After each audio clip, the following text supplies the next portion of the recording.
So Denny, when was the first time you met Mark? In the early 80s. All right. That's right. Yeah, I met him down in Lewiston, and I walked in a music store called Carol's Music. Uh-huh. And I heard this beautiful chord being played on a guitar that I never heard before. And it drew me over there. Yep. And there he was, and of course I had him teach me the chord. Yep. But that was when we first met. We became friends. Carol, see, I didn't. Boy, that's a wow. I'm glad you did. Yeah. Glad you came in. I learned an awful lot from you. What's it like to have a brother like you have for a brother? Being in the shadow, so to speak? No, I don't feel that way. I'm proud of my brother Lenny, and wherever I go, I talk him up real big. He stands by it, you know. He was an amazing guitar player, an amazing musician. Yeah. And I'm very proud to be his brother. All right. Yeah, I would say that, you know, Denny has never been trying too hard to prove himself because his brother was so great. Right. That's one reason why Denny's so well liked, is that he's never done that. Right. He's relaxed and he does what he does. Right. He can also do some things that his brother did. Right. Probably as well as anyone I ever heard do that stuff. If you ask me what do I admire about Denny? Absolutely. What do you admire about Denny? Well, he's like what I would call a hybrid country person. It means that he can do country music because it's in his blood. Right. But he can play jazz and blues, and you know, he's hybrid. You know what I'm saying? Absolutely. That's what I feel. Thanks, man. All right. But you're a musical family anyway, right? Starting right Yes, I come from a very strong musical family. Not just my parents and my brother, but also my aunts and uncles. Really? Their kids. There's a whole plethora of wonderful musicians in my family. Right on. And that's something that probably keeps everything on nice and tight, you know? It's not just one person, it's a lot of people. It's spread out, you know? Right. Makes it Right. fun. His parents were radio stars in the 40s. 40s, 50s, yeah. 40s, and they were radio stars back then. Before there was TV and all that stuff, there was a radio. Right. They were radio stars. And what was your father? His father went by, what was it? Hallone Pine. Hallone Pine, that was it. Hallone Pine. Yeah. The Lone Pine Mountaineer. And Betty Cody. Betty Cody. And Betty Cody. Yeah. A little yodeling French girl. Yeah. Tell us about Betty on the, now, Eddie Arnold was produced by Colonel Parker. Yep. Right? And Colonel Parker was Elvis's manager. Elvis' Right. manager. Now, he was interested in your mother, right? He was, yeah. Actually, he was trying to get her to be the Lucky Strike girl. Okay. LSMFT. That's right, Lucky Strike. And as a matter of fact, I have a letter that Mom gave me as a souvenir from Colonel Parker, talking to her and asking her to, and she turned him down. For whatever reason, she turned him down. And I think it was probably because she was in the process of maybe getting off the road and spending more time with the family. Yeah, good. That really bugged my mom, that she was on the road and the kids were elsewhere. Sure.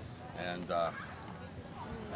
I think that's probably why she turned some of the, you know, she told me she wasn't really looking to become nationally famous. Right. She was just happy.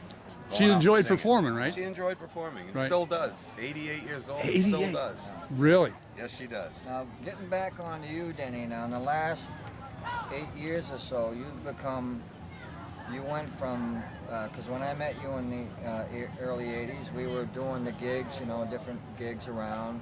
We were known, Doing the top 40 gigs. Sure. known amongst musicians, but in the last 8 years, you've become a well-known Maine artist. Is that correct? Well, I guess so. Pretty much. Yeah, Right? yeah, I I mean, guess you so. know, it's hard for a guy to say that himself, but Right. you know, it's true, right? Yeah, I think it's probably, you know, I mean, I've been doing this for 47 years. 47 years, you know. So you got to figure I'm 57 now. And I think really the turning point was when I decided to start doing solo gigs as opposed to playing top 40 bands. Right. I played with Good and Plenty for years down at the Ramada in Lewiston. And that was all well and good because I was making money 5 nights a week, but I wasn't getting any notoriety, shall we Right. say. Right. And it wasn't until I started doing my own gigs, started writing my own music, Right. that I started garnering a little bit of a following. Sure. And getting out there, you know. Sure. That's really what you have to do. I mean, as you know, you got to get out there. Yeah. How many times, say in the last few years, have you guys been able to perform like you're going to get a chance tonight? A couple of Well, sit in we did together. a thing this last summer down in Bath. It was Yeah. Denny's show, and, Yeah. and he's always invited me up ever since I first met him. You know, Yeah. He's been very good to me, and he taught me how to Travis pick too. And, Okay. I'm still learning. Still learning. You do it. I still play the same 5 songs I learned no. 20 years ago. You Travis pick is about as good as anybody I ever Oh, heard thanks, of. man. That's You fine. do, and that's a beautiful technique on the guitar. You know, years ago, guitar players that played, you know, blues and rock and stuff thought that was kind of hokey sounding, but it's a beautiful thing to learn because you can sound really nice when you play alone, Yeah. or when you're accompanying someone else playing lead. Right. You know, it's Sure. a beautiful Yeah, you thing. can keep a nice feel going. And, yeah, it's for me, I learned to do that as a tool to sit and play by myself. Yeah. Right. I never really learned it to take it out in front of people. I, like you said, enjoyed the sound of it. Right. Yeah. To be able to sit by yourself and hear the rhythm, the bass and the chords, and then have the melody too, Right. is Yeah. sort of a neat thing when Yeah. you play by yourself. Sure. You know? So Sure. Without having to have effects or something. You're doing it yourself. yeah, you Yeah. don't need anybody else to play with you. Yeah. And when you do play with someone else, it's very filling. You Right. know, kind of fills up the voids. You Right. Know? So makes a big difference. And but mostly I just learned these things because I love playing guitar, Right. and that's what we do. We play guitar. That's right. you Yeah. know? And that's really one of the only things in my life that, other than my family, It's the thing you can depend on. music. Yeah. So I can't depend on it for anything. You Yeah. got to work your butt off to Right. make No, a but you living could. at it. It's always there though. You can go keep going What they back to call, it. Yeah. a gig big. You know? I'll do anything for money as long as it's musical. I'll teach. I'll Yeah. play Yeah. gigs. I'll do studio work. I'll do whatever it is that Sure. I can do as long as it's musically related. To Sure. Try to keep things going and you know, and then I get to meet cool guys like Mark. You know. and Absolutely. that's the beauty of it, is wherever you go, there's always wonderful musicians that you meet that have the same loves you do. Right. And so automatically you hit it off. You know? Thank you. We did connect musically. And it was never both of us always knew it wasn't you know, a real artist and a musician does not. It's not a sport. It's not a competition. It's a love for music. And when him and I played together, there was never any of that kind of thing going on. We just played It's played just music. sharing Played ideas. That's music. what it's all Right. about. You know, it's I a will- language.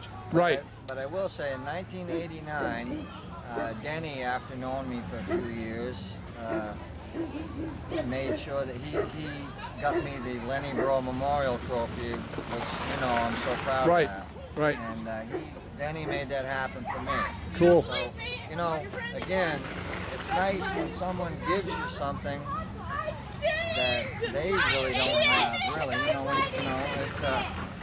it's like my friend Vinny Contreras that hooked me up with Brad Delp.